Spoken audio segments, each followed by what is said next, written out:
Her husband said she left him for another man. He looked broken when he told me, voice trembling, eyes red, but something in his story didn't line up. My sister wouldn't leave without her car, and definitely not without telling me. When I found her car in the woods behind their property, the air felt wrong, like the silence was holding its breath. The trunk was still warm. I touched the metal, hesitated, then opened it and froze. Inside was her scarf, the one I bought her last Christmas, torn. Next to it, mud-stained rope. No body, no sign of her, just that scarf and the faint smell of gasoline. That's when I knew she didn't leave him. He buried her. I met Daniel 5 years ago on the night he proposed to her. He seemed perfect, soft-spoken, stable. The kind of man who said all the right things. She looked happy, glowing in a way I hadn't seen since we were kids. I remember thinking, say, maybe this one's real. I was wrong. The first time I saw him lose his temper was over spilled wine. He laughed it off in front of us, but his eyes, cold, sharp, didn't match his smile. Later, she called me whispering, "He's just stressed." I wanted to believe her. I didn't. Over time, the call stopped. The messages slowed, then came the photos, curated smiles, perfect vacations, perfect lies. She was hiding something behind every frame. I could feel it. 2 weeks before Christmas, she called me late at night. Her voice trembled when she said, "If anything happens, promise me you'll come." Then the line went dead. I drove down the next morning. She was gone. Daniel said she'd left him for a man she met online. He even showed me fake messages, poorly edited screenshots that he'd obviously made, but the detail that killed his lie was in the timestamps. They were all created after the day she vanished.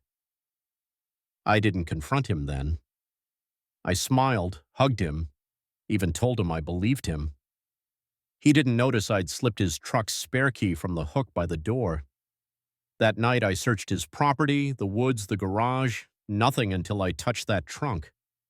That's where his story started to fall apart.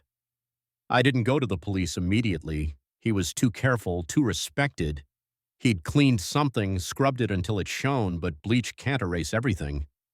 I took samples, photos, recorded everything. Then I waited.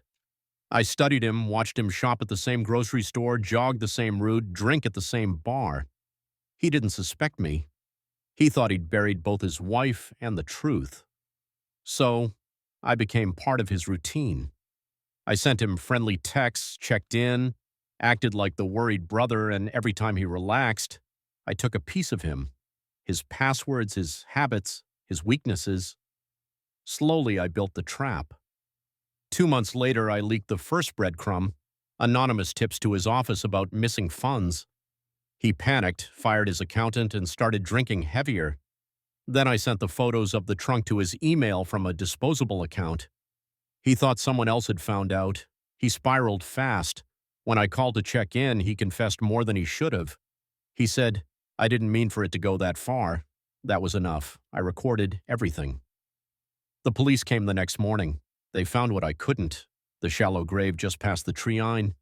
He'd buried her under the frozen soil wrapped in that same scarf. She hadn't left him. She'd tried to.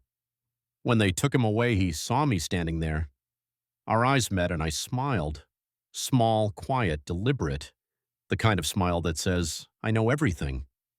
He shouted my name as they pushed him into the car, begged me to say something. I didn't. The trial was quick. The evidence was airtight. Every step I'd taken, every photo, every recording had led him exactly here to the place he thought he'd escaped. People called me brave, said I was the only reason justice was done. But bravery had nothing to do with it. It was precision, patience.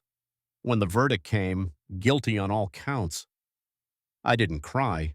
I didn't smile either. I just felt quiet. Because the truth is, I didn't do it for justice. I did it for her, for every whispered he didn't mean it that she swallowed, for every bruise she covered, for every night she called and I didn't pick up. I visit her grave sometimes, leave a single white rose and stand there in silence. I don't speak. I don't have to. She knows. He found out who took his place, and it wasn't another man, it was me. My sister didn't show up for Christmas. Her husband said,